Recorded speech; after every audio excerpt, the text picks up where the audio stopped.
Hello YouTube, I'm Darkest101, and we're still in apartment limbo, so we're going to have to deal with Avatar Sans for a little bit longer. Public service announcement, just a little quick one right at the beginning, but the first person to mention Errortail in the comments gets shoved in a fucking kidney. Okay, we good? We good. Okay, this is going to be my third television-based list, so whoop-de-fuckity-doo. So far on the channel, we've discussed my top 10 favourite television shows, my top 10 favourite episodes of my favourite TV show, and now we're going to move on to my top 10 favourite cartoons of all time. Now, some of you might be wondering why I'm separating cartoons from TV shows. Well, I have my reasons, and, well, here they are. To me, TV shows is a very generic, broad term, but I usually consider it to refer to live action shows. Cartoons, however, are not live action, but the term is equally as generic and broad. Like how anime is a blanket term for animated television shows that are made specifically in Japan. It's a very specific style, but it's also a very blanket statement. Cartoons, there are many different styles of them, but you can always pick a cartoon from an anime, you can always pick a regular television show from either of those two. So that's basically my reasoning. And for those of you who are wondering about a top 10 animes list, I'll get to that. It's just I need to find a way of putting Panty and Stocking on the list without making it sound like I'm a grade A pervert. It's gonna be fucking impossible, isn't it? Now, this list is gonna be a sort of a mix-up between stuff I'm genuinely nostalgic over, cartoons that have stuck with me for a very long time, and more recent stuff that I find is just as amazing as some of these nostalgic classics I find. With that in mind, let's begin, guys. Let's see how much of a dumb kid I was, and how much of a dumb fucking adult I still am. This is my top 10 favourite cartoon shows.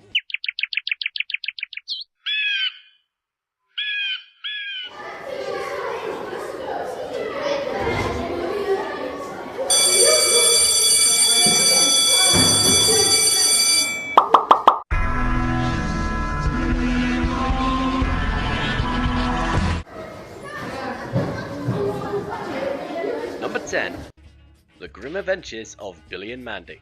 And already I'm proving that I was a dumb fucking kid. For those of you who haven't seen or heard of this show, this series focuses around two kids, Billy and Mandy, who trick the Grim Reaper into being their best friend forever, which in this context roughly equates to... No, there's no roughly about it, he's basically their slave.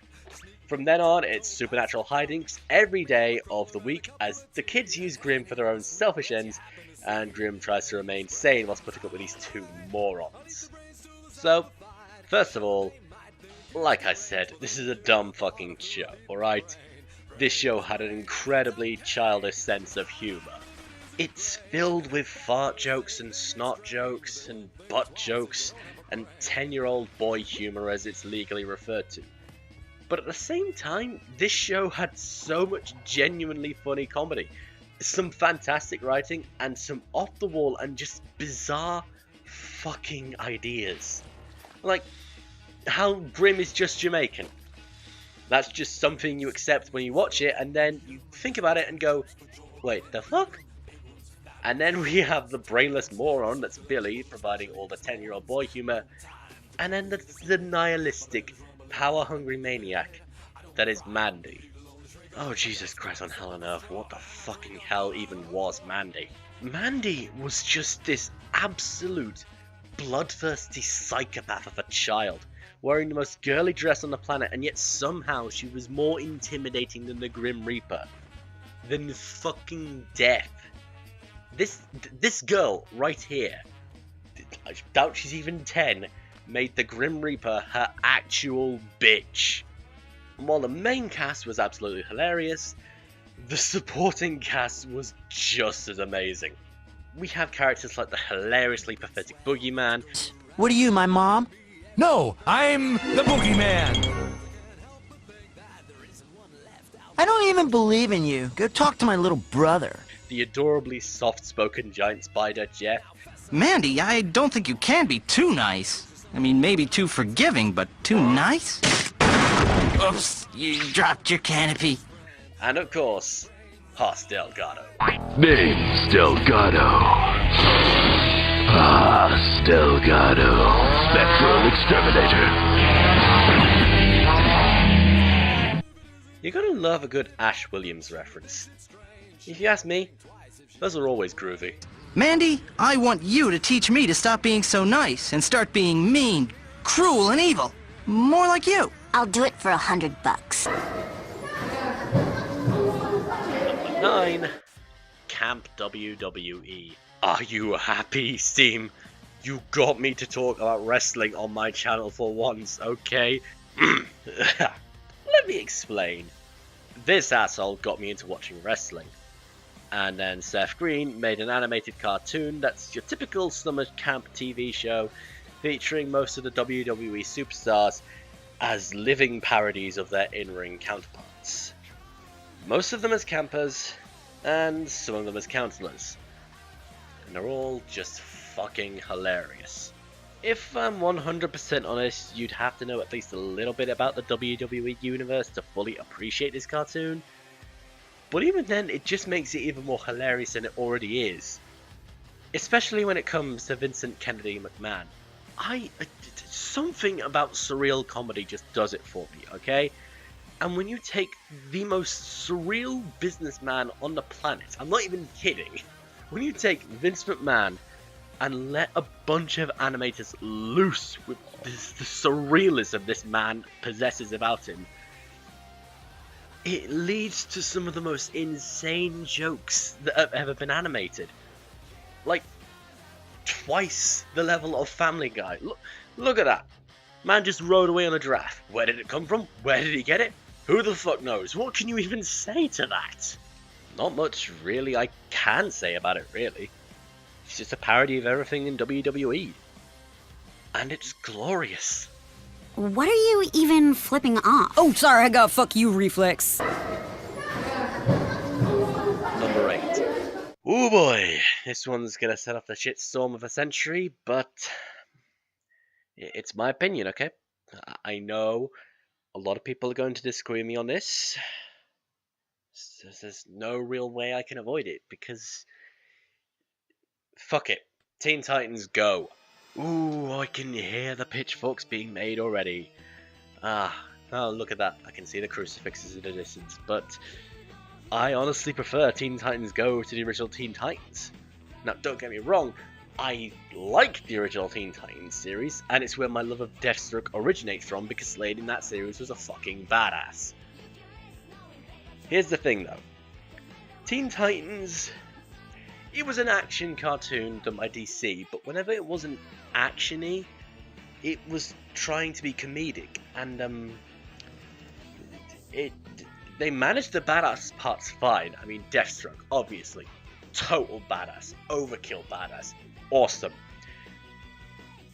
The comedy, however, was always just a little forced. It felt really lackluster. It felt, what's the word I'm looking for? Stupid. I must say it. It was stupid comedy, alright? Sometimes I got a chuckle out of it, but most of the time I was just like, really? That's your comedy? Another snot joke from Beast Boy? Wow. Breaking the fucking bank this time. And they have some clever writers when they wanted to be taken seriously, so it's not like I didn't expect any better from them. On the other hand, was wall to wall with some amazing jokes that genuinely made me cry laughing sometimes. It's like Camp WWE, where they basically just made a big parody of the original Teen Titans series. And you know what? Props to them for that, because what they made, I genuinely found to be a funny fucking show. Sure, not every joke hits a bullseye, because in fact some of them are kind of dumb, but I prefer a comedy show where some of the comedy is kind of stupid to a comedy action show where the comedy was kind of shit. And I'm gonna move on from this topic as soon as possible, because I'm pretty sure you guys are about to ram my door down. More dancing! Number 7. Steven Universe. Because I am an eternal fucking flame, baby. Alright, if you've somehow not heard of this amazing show, I'll break it down for you. It basically follows the adventures of a half-human boy called Steven Universe. He's a member of a group of freedom fighters called the Crystal Gems, so called because they're born from gemstones like the rest of their alien race. The series evolved around their efforts to protect the Earth, as well as watching the Crystal Gems help Steven grow up to be a better person, as well as juggling Steven's dad, his best friend Connie, and the flaws between the gems themselves. And this show, as well as being oddly dramatic in some places, is actually kind of musically brilliant, and also really fucking funny. I'll admit the first few episodes for me were a little odd, but then it got started, and you know what? It's an amazing show. Full of laughs, good characters, strong relationships, and a really cutesy animation style that doesn't hold back from the times when the show wants to be dark, aggressive, or a little more hard-hitting. It's hard not to love each and every one of the gems, you know, even though they do some absolute dickish things sometimes. Some of the filler episodes are kind of goofy for my tastes, but then you get an episode like the crossover with Uncle Grandpa and it's fucking amazing again. Seriously, that Uncle Grandpa episode nearly fucking killed me. It was so funny. Square pizza? What's wrong with this crazy state? Number 6. Ben 10. Right, so if all you know about the Ben 10 series is from Ben 10 Omniverse, or Ultimate Alien, or even Alien Force now I come to think about it, then you seriously missed out, and I feel sorry for you. So if you've never seen the original Ben 10 series, it followed the long, 3-season long summer of Ben Tennyson and his cousin Gwen with their grandpa Max. And on the first night, Ben gets an alien device stuck to his wrist, the Omnitrix, which allowed him to take the forms of 10 different alien creatures, which he uses to become 10 different kinds of hero. From then on, it's just young boy dreams, sci-fi goodness, and an awesome intro.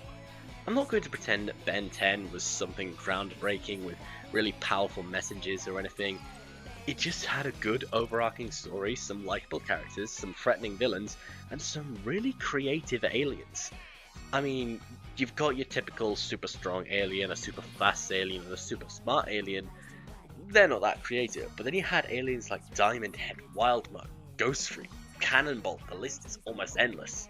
Well, not really endless. I mean, there's about 13, 14, I don't know. They were still good aliens, so don't get me wrong.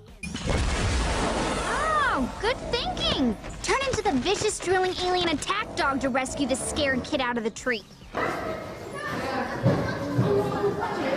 Number 5. Foster's Home for Imaginary Friends. Even just saying that name, it just fills me with nostalgia, you know? That name is just so nostalgic. Foster's follows the adventures of a young boy called Mac and his imaginary friend Blue. After Blue has to be moved to a new home because he's a mischievous little see you next Tuesday, he's put into Foster's Home for Imaginary Friends. And then basically they have crazy adventures with all the imaginary friends whose kids have outgrown them. First off, that's one heck of a creative premise, God only said. And, you know, I don't really know how to describe how fun this show was. I mean, words can't, I don't even. It's Foster's Home for Imaginary Friends. I love the characters, Mac, Blue, Frankie, all those guys. I love the premise. Some of these episodes were hilarious, some of them were creepy, some of them were a little bit touching. And I especially love how manipulative and cunning Blue can be and Mac's pathetic attempts to control him. Although, if we're going to be honest, Blue's just a fucking dick. He's a complete and utter dick. And I can't see why Mac just doesn't let the bastard suffer sometimes. Maybe if you apologize to Coco, she'll lay you some cards too. Yeah, you're right, Mac. Coco, I accept your apology. Now, how about some cards? Number 4. Avatar. I'm so sorry everyone who loves Last Airbender and know that I love that show too, but I picked one. I could only pick one. And I'm sticking with The Legend of Korra. I prefer Korra over Aang for a lot of different reasons, which I will get to in a little bit. But first, for those of you who don't know about this, Legend of Korra is set after The Last Airbender. Like, I don't know, maybe 80 years after Aang's dead at any rate, and we follow his avatar successor Korra as she learns to become the new avatar in a world with evolving technologies, social systems and techniques. Unlike in the last Airbender though, Korra has a new problem to deal with each season, so there's not a big world threat like the Fire Nation to be worried about. Now, as for my reasons as to why I prefer Korra over Aang, there's a lot of different things I prefer about Korra to Aang. I always liked aftershock stories, you know? The lingering ripples of what the old gang had in the world. Like, sequels. I love sequel stories that aren't following the original directly. I love seeing what the original's effect has on the sequels, but I like sequels that have their own entity set in the same world, like the Metal Bending Police, a new air temple, Central City, seeing Zuko, Katara and Toph in their old age. You know, all that fun shit, you know? Then there's all the new things they deal with, like a new political movement known as Equalist, places we've never really explored in great detail in the original series, like the Spirit Realm, and new organizations against the Avatar like the Red Lotus, that sort of thing. Also, we're going to be getting a little bit of spoiler talk here, but we're shown the origins of the very first Avatar in this series, and to me, that's pretty fucking sweet. I thought you said Bolin was coming. He said he'd be here, but I can't worry about it. I have to make sure you have everything you need for a safe trip. Thanks, Captain Expedition, but I'll be fine. Ed, Ed, and Eddie. Oh my god, this show is insane and I fucking love it. So, if you've never seen this show, first of all, how dare you? Second of all, what's wrong with you? Third of all, it follows the adventures of three boys living in a small suburban neighborhood. Ed, aka Double D, and Eddie. And the show is all about them trying to scam the local cul-de-sac kids from their pocket money to spend on jawbreakers, which are the size of their fucking heads. Who makes these things in this universe? Seriously, how did none of these kids, A, not get serious tooth decay because of these fucking things, and B, pop their fucking skulls open trying to fit these things into their mouths? What made this show amazing, however, other than the main characters, was some of the background characters. Seriously, you got Johnny, Ed's younger sister Sarah, and of course, there's Rolf. Rolf's family pays tribute to Rolf's great nano and the mighty sea cucumber. Fun little tidbit you might not know. Peter Kelamis, the voice actor for Rolf, is also famous for another role. As fucking Goku. Yeah, the guy who did Goku in the Canadian dub of one of the most popular animes of all time also played as this kid. Truly, the planets were aligned for the stellar casting. You're not dumping the twerp on us! Oh, Ed! Yes, oh obnoxious little sister of mine! 2. Rick and Morty. Or as I call it, me and Steam on a Saturday night bender. Not your traditional kids cartoon, by any stretch of the imagination, but then again, neither is Camp WWE. Basically, imagine if Doc Brown was an alcoholic and Marty was a bitch, and you've got a good idea of what Rick and Morty is about. There's really nothing more profound to it than that. Rick is an alcoholic mad scientist who travels between planets, dimensions, and peoples, and Morty is the socially awkward teen who just has to put up with Rick's shit. So, you know, like I said, me and Steam on a Saturday night bender. And then there's a whole bunch of science fiction junk thrown in there just for the funnies. Some on point and amazing humour, most of which is scientific, a lot of it is adult, and then there's a good old fashioned fart joke. Because you just can't beat a good old fashioned fart joke.